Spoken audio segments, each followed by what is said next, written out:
Soy Venceslao Segura y voy a hacer una parte de esta colección de visitas guiadas A. En este caso lo que vamos a ver es la colección, magnífica colección de privilegios medievales que tiene el Ayuntamiento de Tarifa. El más antiguo de los cuales está detrás mía, es del siglo XIII, del año 1295 concretamente. Esta colección de privilegios reales, como digo, se encuentra parte de ella aquí en el archivo municipal y otra parte, a partir del rey Felipe II, pues se encuentra en el archivo de la alcaldía.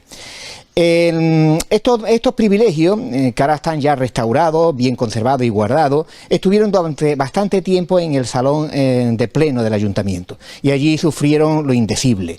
Su estado era muy deteriorado hasta que hace ya unos años, unos 15 años aproximadamente, se procedió a la restauración de todos estos documentos que se encuentran en un magnífico estado y forman parte importante de la historia de Tarifa. Vamos a hablar en primer lugar del primer privilegio que recibe Tarifa, que como digo, el que dio el rey Sancho IV el Bravo en el año 1295. Aquí tenemos el privilegio de Sancho IV del año 1295, el primero de la colección de documentos medievales que tiene el Ayuntamiento de Tarifa. Estos documentos están escritos en pergamino. El pergamino es piel de un animal, normalmente era cabra o vaca. Esa piel se trataba, se curtía al objeto que darle una consistencia que permitiera que se pudiera escribir. Los pergaminos tienen dos caras, la cara externa, donde está el pelo, y la cara interna. Pues bien, se escribía por la parte interna, que entonces esta de aquí es la parte interna de la piel del animal. He de señalar aquí en estos tipos de documentos, al final de todo tenían un doble, es este que estoy señalando. Esto se llamaba la plica. Y se hacía para darle fortaleza a la parte de abajo del documento, porque aquí se hacían tres ojales, como estoy señalando. En estos tres ojales ahí va engarzado un hilo trenzado de seda que terminaba en un sello de plomo, veremos posteriormente. El sello de plomo era el que autentificaba el documento, el que se sabía que había sido expedido por el rey. Estos documentos no se firman. La firma, digamos, la acreditación de la veracidad del documento la daba este sello de plomo, que en este privilegio y en otros más que tenemos aquí se ha perdido, porque es algo muy goloso y lo han logrado arrancar. Los privilegios lo hay de dos tipos. Uno de ellos es este de aquí, que se llaman privilegios rodados. Se llaman así porque tiene en su parte central esto que se llama la rueda. Hay otro tipo de documento, que luego veremos otro, que se llaman cartas plomadas. El privilegio rodado es este de aquí, pues es el documento más importante que podía hacer la Cancillería del Rey. Se caracteriza, como digo, por la rueda. Pero bien, la rueda, en la parte interna se encuentran las armas del rey, que eran las armas de Castilla y León, que ya eran dos reinos que se habían unificado en aquella época. Tenemos los castillos y tenemos los leones. Luego tiene dos círculos, un interior y otro exterior. En el círculo interior se lee perfectamente en letras policromadas que lo había firmado, pone signo, el rey Don Sancho. Y luego en la parte exterior pues aparecen los nombres de dos de los principales funcionarios de la corte. Uno era el alférez era el jefe del ejército real, y el otro era el mayordomo, y el mayordomo era lo que podíamos entender hoy como el ministro de Economía, el que llevaba la gestión de la economía del rey.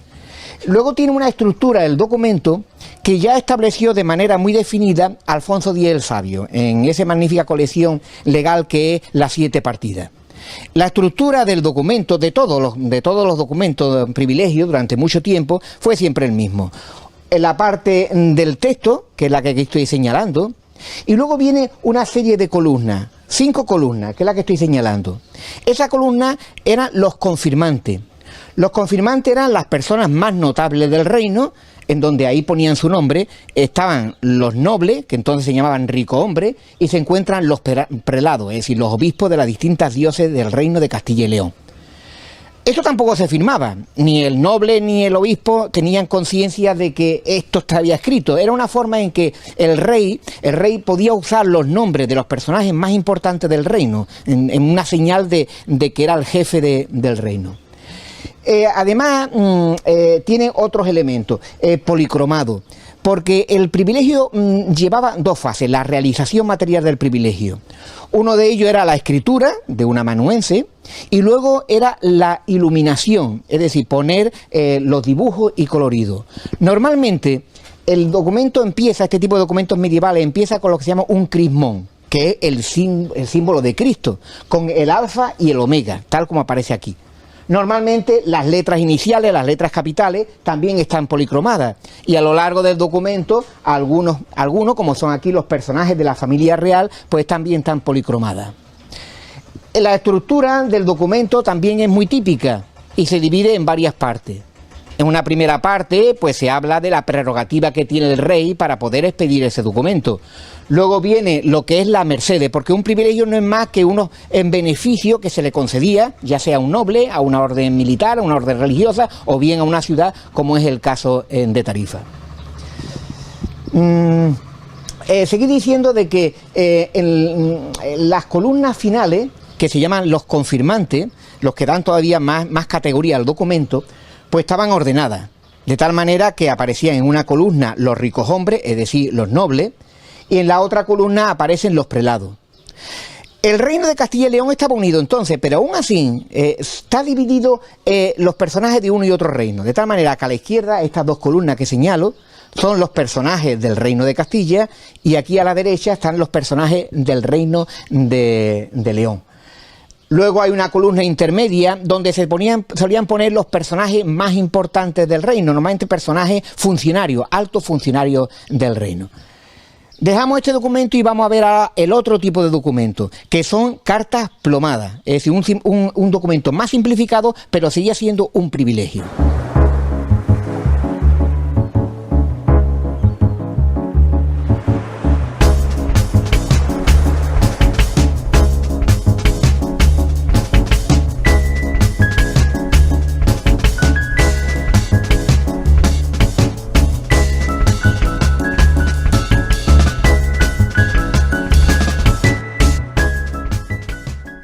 Bien, como decía, Tarifa conserva una colección muy amplia de estos tipos de documentos medievales. El primero de ellos es del siglo XIII, el último de la colección es del siglo XVIII, hecho por el rey Carlos IV. Pero hay dos tipos de documentos, uno que son los privilegios rodados, como el que vimos anteriormente, con la rueda o dibujo en el centro, y luego los otros son simplemente cartas plomadas. Este es un ejemplo de cartas plomadas, es del rey Pedro I, mitad del siglo XIV. Entonces no tiene el dibujo central como hemos visto en el otro, pero aún así sigue teniendo la misma validez jurídica que el otro documento, siguen siendo privilegios. Aquí en este se conserva el sello de plomo. Como antes habían dicho, tiene unos hilos y esos hilos se unen por dentro a un sello de plomo. El sello de plomo era lo que acreditaba la veracidad del documento.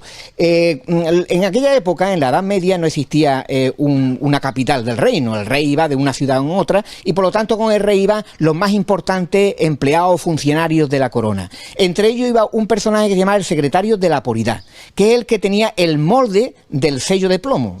Permitía que en cualquier momento se pudiera hacer un sello de plomo.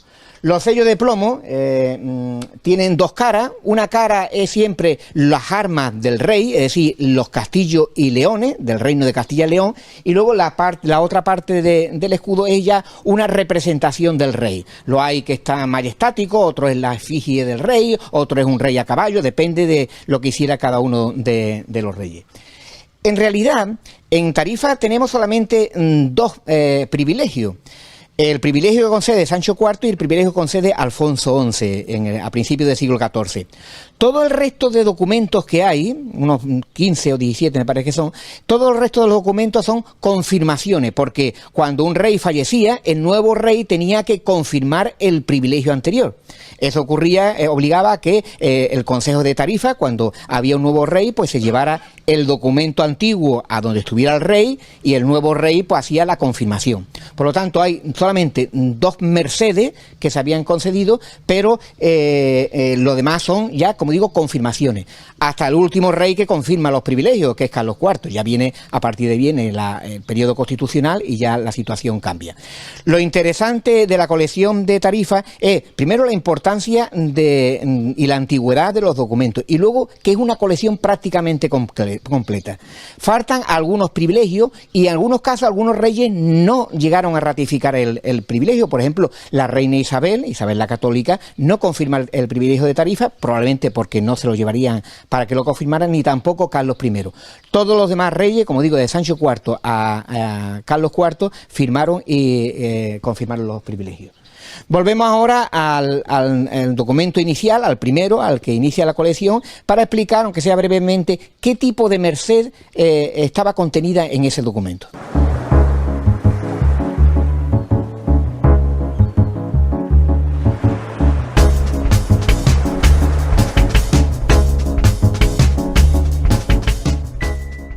Bueno, volvemos aquí al privilegio original, al del año 1295, el que firma el rey Sancho IV, pocos años después de la conquista de Tarifa, solamente 3 años después. Como digo, este documento lo que da es unos beneficios, unas mercedes al Consejo de Tarifa. Este privilegio es muy interesante, son muchos los privilegios que se concedieron en la Edad Media, sin embargo este es especialmente interesante, porque en realidad no es un privilegio, son 3. Hay 3 cosas que concede el privilegio.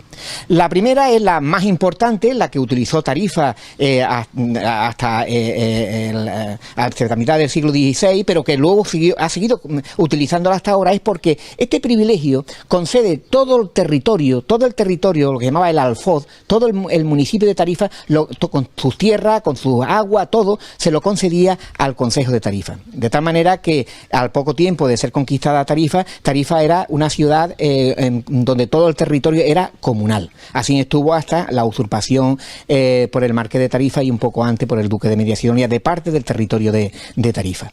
Esa merced fue la que más valor se le dio a Tarifa a lo largo de los siglos, hasta el extremo que hoy día todavía, cuando se da algún permiso por parte del ayuntamiento a una utilización temporal de algún territorio comunal, pues se hace recordar que ese territorio lo tiene el ayuntamiento en base a la concesión que hizo Sancho IV a final del siglo XIII. La otra parte que contiene este documento, la otra merced, es una exención fiscal. Prácticamente todos los impuestos, que eran muy numerosos los que existían en la Edad Media, pues se le eximía a los habitantes de Tarifa para pagarlo. Y finalmente una tercera parte que contiene este privilegio fue una intención que tuvo Sancho IV de ubicar aquí en Tarifa el puerto principal del estrecho. Es decir, Alfonso X, el padre de Sancho IV, también vio esa necesidad de mantener un puerto para la flota que controlaba el estrecho. Intentó colocarlo en el puerto de Santa María sin éxito, y la intención de Sancho IV indudablemente era que el puerto de Tarifa fuera un puerto donde hubiera una actividad comercial y donde también pudiera ser la base para la flota militar que controlaría el estrecho. Un par de curiosidades más. En este privilegio no solamente firmaban los nobles y los obispos, sino también los vasallos. Aquí aparece como vasallo el rey de Granada, Aboabdil, que entonces era tributario del reino de Granada de Castilla y León, y también aparece como vasallo el copero mayor del rey de Francia, por ponerlo como ejemplo. Estos documentos estuvieron expuestos creo que poco después de la guerra civil, de los años 40 tal vez, estuvieron expuestos en el ayuntamiento. La situación era muy lamentable porque estaban cogidas con chincheta, estaban puestas en un salón en donde se fumaba por la época, en donde había mucha humedad, y los documentos se fueron deteriorando más y más. Llegó un momento, estando José Fuentes de alcalde, que hace una visita aquí la entonces consejera de Cultura de la Junta de Andalucía, Carmen Calvo, y al ver los documentos hace unas declaraciones, a Radio Tarifa por cierto. En esas declaraciones decía de que unos documentos de tanto valor tenían que ser restaurados y que iba a tomar el máximo empeño para que así fuera. Yo entendí personalmente entonces de que esa es la típica promesa que hace el político que va de pueblo en pueblo. Pero lo que hice, cuento como una anécdota personal, de que pedí a Radio Tarifa que me diera la cinta de las declaraciones de Carmen Calvo. Guardé esa cinta un tiempo prudencial, algunos meses, probablemente un año, y entonces le hice la transcripción de la cinta y se la envié a Carmen Calvo. Entonces ya fue el inicio de la restauración de estos documentos. Fue algo complicado. Finalmente en el archivo, en el taller del archivo provincial de Cádiz, contrataron a una restauradora, Rocío Hermosín se llamaba, y entonces se llevó este primer documento a aquel archivo. Se restauró y luego posteriormente pues fueron restaurándose todos los demás de la colección que se encuentra en el archivo, porque la mitad de la colección se encuentra en el despacho de la alcaldía y está en perfecto estado. Bueno, y con esto terminamos esta visita guiada a los privilegios de Tarifa.